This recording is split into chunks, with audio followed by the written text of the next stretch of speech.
నమస్తే, welcome to our channel. నేను మీ పద్మావతి. ఈరోజు మనతో పాటు ప్రముఖ జ్యోతిష్య వాస్తు పండితులు డాక్టర్ గుండెపూడి సుధీర్ శర్మ గారు ఉన్నారు. మరి ఆయనతో మాట్లాడి కన్యా రాశి వారికి ఎటువంటి ఫలితాలు కనిపిస్తున్నాయో తెలుసుకునే ప్రయత్నం చేద్దాం. మరి మీరు కూడా వీడియోని ఎక్కడ కూడా స్కిప్ చేయకుండా పూర్తిగా చూసేయండి. నమస్కారం గురువుగారు. శ్రీమాత్రే నమః. శ్రీ గురుభ్యో నమః. గురువుగారు, మనకి ఆదాయ వ్యయాలు అనే విషయానికి వచ్చేసరికి ఆదాయం అనగానే మనకు వచ్చే సంపాదన, వ్యయం అనేది వచ్చేసరికి మనకి ఖర్చు అవుతుంది అని చెప్తారు కదా. అంటే ఇది వాస్తవమే అంటారా, లేకుంటే ఆదాయ వ్యయాలు కావచ్చు, లేకుంటే రాజ్యపూజ అవమానాలు కావచ్చు, ఇవి వేటి పరంగా లెక్క వేయచ్చు అంటారు? నిజంగా చెప్పాలంటే మనం చిన్నప్పటి నుంచి కూడా మెంటల్గా ఫిక్స్ అయిపోయి ఉన్నాను. ఆదాయం అంటే డబ్బు, ఖర్చు, వ్యయం అంటే ఖర్చు అని. ఆదాయ వ్యయాలు అనేటువంటివి మనకి పంచాంగంలో ఇచ్చేటువంటి విధానం ఏమిటి అంటే కేవలం డబ్బు విషయం ఒక్కటి కాదు.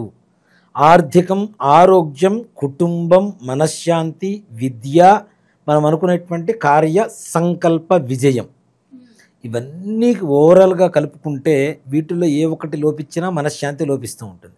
కాబట్టి ఇవన్నీ కలుపుకొని ఆదాయ వ్యయాల రూపంలో చూపిస్తారు. కానీ డబ్బు మాత్రం కాదు, డబ్బు ఒక్కటి మాత్రం కాదు.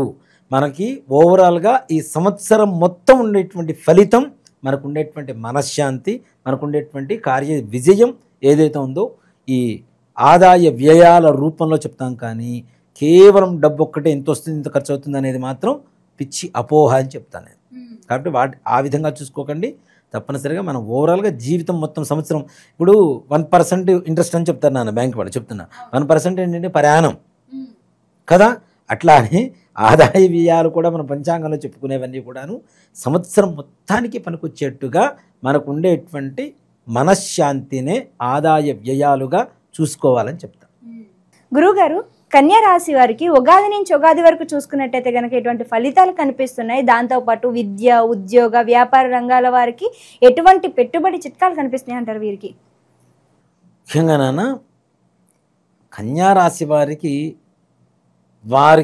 7వ స్థానంలో షష్టగ్రహ కూడమి జరుగుతున్నా, 6వ స్థానంలోకి రాబోతున్నటువంటి రాహు, సప్తమ స్థానంలో ఉండేటువంటి శని, దశమ రాజ్యస్థానంలోకి వస్తున్నటువంటి గురువు, అలాగే కొన్ని రోజుల పాటు మిథునంలో, కొన్ని రోజుల పాటు కర్కాటకంలో ఉండేటువంటి కుజగ్రహ ప్రభావం సంపూర్ణంగా వీరికి కొంతవరకు సానుకూలతను ఏర్పరుస్తూ ఉంది. ఆదాయ వ్యయాల గురించి మాట్లాడుకుంటే ముఖ్యంగా ఆదాయం 14, ఖర్చు 2. మేషరాశి వారికి క్వైట్ ఆపోజిట్లో ఉంది. మేషరాశి వారికి ఆదాయం 2, ఖర్చు 14 ఉంటే కన్యారాశి వారికి ఆదాయం 14 ఉంది, ఖర్చు 2 ఉంది. అలాగే రాజ్యపూజ్యం 6, అవమానం 6. సమానంగా ఉంది. మౌనంగా ఉండాలి. ఇప్పుడు రాజ్యపూజ్యం పెద్దగా లేకపోయినా అవమానం ఎక్కువ ఉండకూడదు కదా నాన్న. కాబట్టి ఎంతవరకు ఎదురు వాళ్ళ విషయాలు అనవసరంగా తలదూర్చకుండా వాళ్ళ పనులు వాళ్ళు చేసుకుంటూ వెళ్ళిపోతే సుఖంగా సంతోషంగా ఉంటారు. మౌనేన కలహం నాస్తి. మౌనంగా ఉంటే కలహాలు లేవు ఎక్కడా కూడా. ముఖ్యంగా కన్యారాశి వారికి కూడా చాలా విశేషమైనటువంటి యోగాలు ఉంటాయి ఈ సంవత్సరం.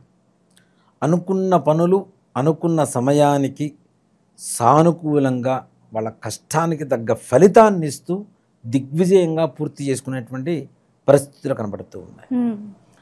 వివాహ ప్రయత్నాలు నిదానంగా వాళ్ళకి ఫలించినప్పటికీ మంచి సంబంధాలు కుదురుతాయని చెప్పడంలో ఏమాత్రం కూడా సందేహం లేదు. సంతాన విషయానికి వస్తే దాదాపుగా ఆగస్టు, సెప్టెంబరు తర్వాత వీరికి సంతాన యోగం కలగడానికి మంచి అవకాశాలు కనపడుతున్నాయి.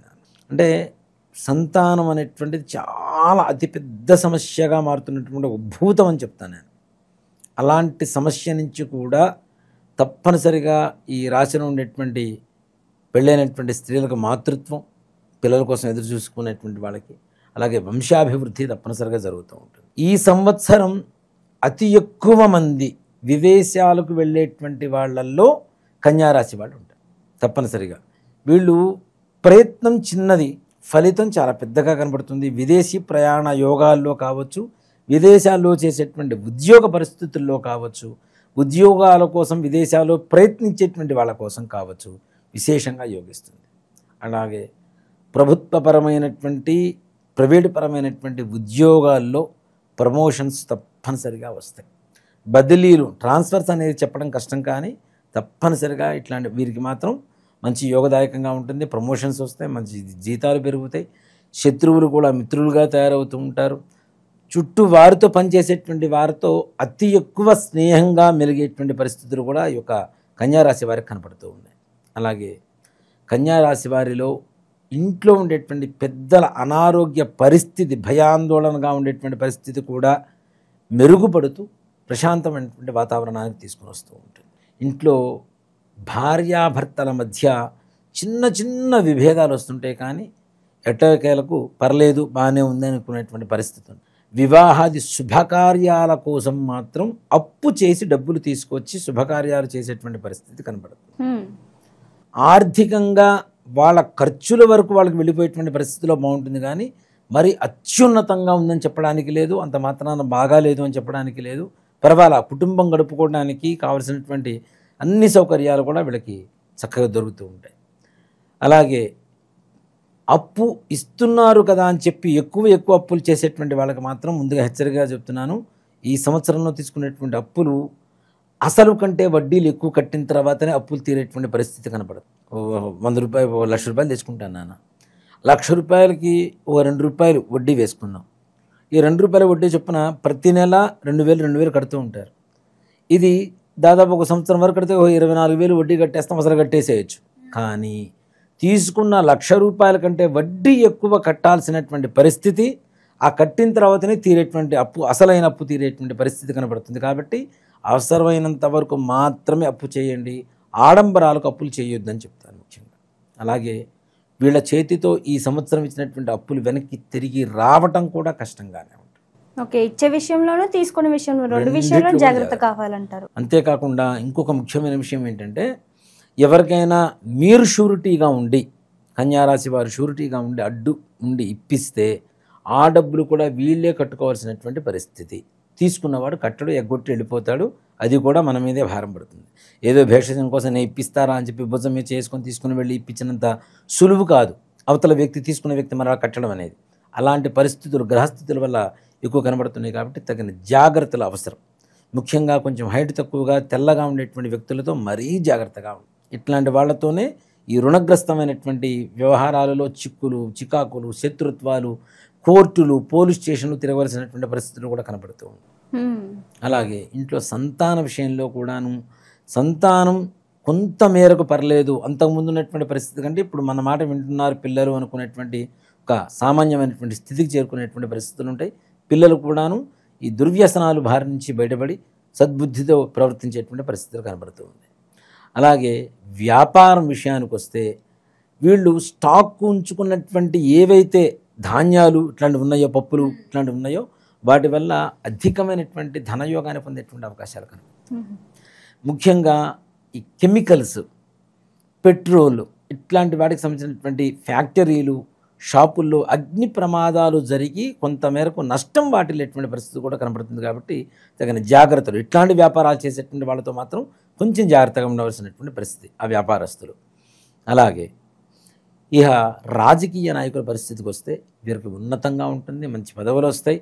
అట్లాగే ప్రజా వ్యతిరేకత ఉన్నా కూడా ఉన్నత అధికారుల దృష్టిలో మాత్రం వీళ్ళ పేరే వినబడుతూ ఉంటుంది. ఇక్కడ కింద చూసుకుంటేనేమో ప్రజా వ్యతిరేకత, కానీ అధికారుల దృష్టిలో మాత్రం వీళ్ళ పేరే ఎక్కువగా చుట్టుపక్కల వీళ్ళకే తప్పనిసరిగా పదవులు వస్తాయి అనేటువంటి ఒక నానుడు ఏర్పడుతూ ఉంటుంది. తద్వారా కూడా వాళ్ళకి మంచి యోగం కలుగుతూ ఉంటుంది. అలాగే ఇక విదేశీ ప్రయాణాల కోసం చేసేటువంటి వాళ్ళకు కూడా మంచి యోగం కలుగుతుంది. విద్యార్థులకి బాగుంటుంది, సంతానం బాగుంటుంది, వివాహం బాగానే ఉంటుంది.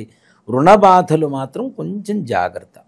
రైతులు కూడా మంచి పంటలు పండుతాయి, వాళ్ళకు కూడా మంచి చేతికి డబ్బు లభిస్తుంది. మంచి యోగకాలంగా చెప్పుకోవచ్చు రైతులకు కూడా ముఖ్యంగా. కానీ గురువుగారు, కానీ చూసుకుంటే కనుక ఈ డబ్బు విషయం ఏదైతే ఉందో దాని విషయంలో కాస్త మిశ్రమ ఫలితాలు, కాస్త కష్టకరమైన ఫలితాలు అనుకోవచ్చు వీరికి. మరి వీరంతా కూడా ఎటువంటి పరిహారాలు చేయాలంటారు ఈ లక్ష్మీ విషయంలో మాత్రం? అంటే మనం చెప్తే రెమెడీస్ కూడా చాలా సింపుల్గానే ఉంటాయి, పెద్ద కష్టపడి ఖర్చు పెట్టుకునేటువంటి ఇవి కూడా కాదు. మనం కందిపప్పుతో సాంబారుతో అన్నం చేస్తాం, అవునా? సాంబార్ అన్నం చేసి ప్రతి మంగళవారం ముష్టి వాళ్ళకి పంచిపెట్టండి. ఒక 4-5 ప్యాకెట్లు చేసుకోండి, ఒక్కో ప్యాకెట్ ఒక్కోళ్ళకి ఇవ్వండి. ఒక 1 రూపీ కాయిన్స్ ఉంటాయి, కాయిన్స్ వాళ్ళ చేతికి ఇచ్చేసి అవి కూడా ఇచ్చేసి నోట్లు ఎన్నైనా ఇవ్వండి మీ ఇష్టం, కాయిన్స్ మాత్రం ఒకటి ఇచ్చేసి తప్పనిసరిగా సాంబార్ అన్నం వాళ్ళ చేతిలో పెట్టేసి కాళ్ళు కడుక్కొని నవగ్రహాల ప్రదక్షిణాలు చేసుకొని దేవాలయ ప్రదక్షిణాలు చేసుకొని రండి. తప్పనిసరిగా ఈ కుజగ్రహ ప్రతికూలత ఏదైతే ఉందో అది మొత్తం వెళ్ళిపోయి అనుకున్న పనులు సజావుగా ముందుకు పూర్తవుతాయి. చాలా చక్కగా వివరించారు. అయితే కన్యా రాశి వారికి ఎటువంటి ఫలితాలు ఉండబోతున్నాయో పాటుగా ఎటువంటి పరిహారాలు చేసుకోవాలి, పరిహారం కూడా చాలా సింపుల్గా వివరించారు, ప్రతి ఒక్కరూ చేసుకునే విధంగా. ధన్యవాదాలు గురుగారు. శ్రీమాత్రే నమః. శ్రీ గురుభ్యో నమః.